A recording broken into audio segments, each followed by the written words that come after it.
5 taon na kami ng kinakasama ko ngayon. Namatay ang baby namin dahil sa overdue at fetal distress. Ibinaling ko sa iba yung attention ko para lang hindi ko maisip yung baby ko. Na kahit CS ako that time, nagtrabaho ako. Nagpakasubsob ako sa trabaho. At habang ang mister ko pala binabaling ang attention niya sa ibang babae. Pareho naming hindi gusto ang nangyari sa baby namin at nagrebelde siya. At nung nalaman ko, sinabihan ko siya na napaka-selfish niya. Dahil sarili lang niya ang inisip niya. Hindi lang siya yung nawalan, kundi ako rin. Na sana kung may pagkukulang ako ay sinabi niya sa akin, hindi yung binaling niya sa ibang babae. May pagkukulang rin naman siya pero hindi ko naman yun hinanap sa iba. Palagi ko siyang tinatanong noon kung may nangyari ba sa kanila pero ang sagot niya ay wala. Pinapili ko rin siya kung ako ba or yung babae niya. Lalo na't buntis ulit ako noon para sa pangalawa naming anak. Ako ang pinili niya at nagpakatino siya. Pero nakunan ako sa pangalawang pagbubuntis ko. Alam niya na sila ng babae niyang may kasalanan dahil sobrang stress ako noon. Nangako siya na hindi na uulit pat nagsisisi na siya dahil sa parang anak namin ang naging kabayaran ng panloloko niya. Ilang taon na rin ang lumipas at okay na kami ngayon at ngayon nga ay mayroon na kaming isang anak na ilang buwan pa lang. At nito nga na nalasing siya ay nagkwentuhan kami. Kwento niya pa na meron daw babae na nagkakagusto sa kanya sa trabaho. Pero ang sabi raw niya sa babae, may anak na siya at hanggang umabot nga sa topic namin sa dati niyang babae. At umamin siya na may nangyari nga sa kanila ng isang beses. Minahal din daw niya yung babae pero hindi kagaya ng pagmamahal niya sa akin. Nakinig lang naman ako ng mabuti at hindi ako nagalit dahil gusto ko rin namang malaman ng totoo. At isa pa, matagal na rin naman yun at okay naman na ang pagsasama namin ngayon. Kaya bakit pa ako magpapaapekto sa nakaraan na? Pero aaminin ko na may kirot sa puso ko pero wala na akong makapanggalit. Hindi ko maalis sa isip ko na may nangyari sa kanila.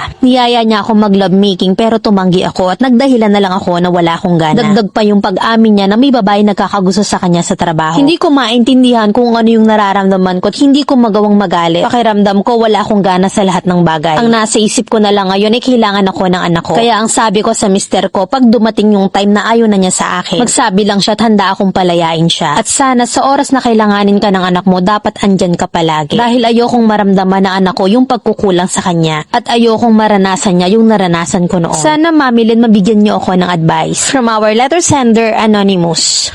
Diyos ko, nakakaloka. Nalimutan ng mister mo na hindi pala tropa niya yung kadaldalan niya at ikaw pala na miss niya. Pero ang sabi mo nga, matagal na yun at bakit ka pa magpapaapekto kung ngayon nga ay kayo okay na. At sa huli, hindi naman ganun ang pinapakita mo sa sulat mo kasi tinatabangan ka. At the way na sinesettle mo ang tungkol na sa bata ay tinablan kang malala. At nawala na yung tiwala. Kung sa akin rin naman yan pero wag naman sana, no? Talagang nakakabigla sa revelasyon, diga. Kasi diga, sabi niya nga walang nangyari tapos ngayon ay biglang meron. Hindi naman tayo impokrita para hindi tablan at masaktan. Lalo na't lately mo lang nalaman. Sa ngayon at may anak na kayo at napagtagumpayan nyo yung mga pagsubok. Pero dahil sa kadaldala ni mister at nasabi ang lahat ng tinatagong lihim, nawalan ka ng gana sa relasyon yung dalawa. Kung ganyan naapektado ka na at wala ka ng tiwala, well, nasa sayo pa rin ang desisyon kung bibitaw ka. At kahit na anong gawin mo, sadyang hindi na mawawala sa isip mo ang panloloko. Lalo na't nanggaling mismo sa mister mo ang matinding revelasyon. At eto naman yung real talk advice ng mamilen mo. Bakit nga kaya may mga lalaki na nagagawang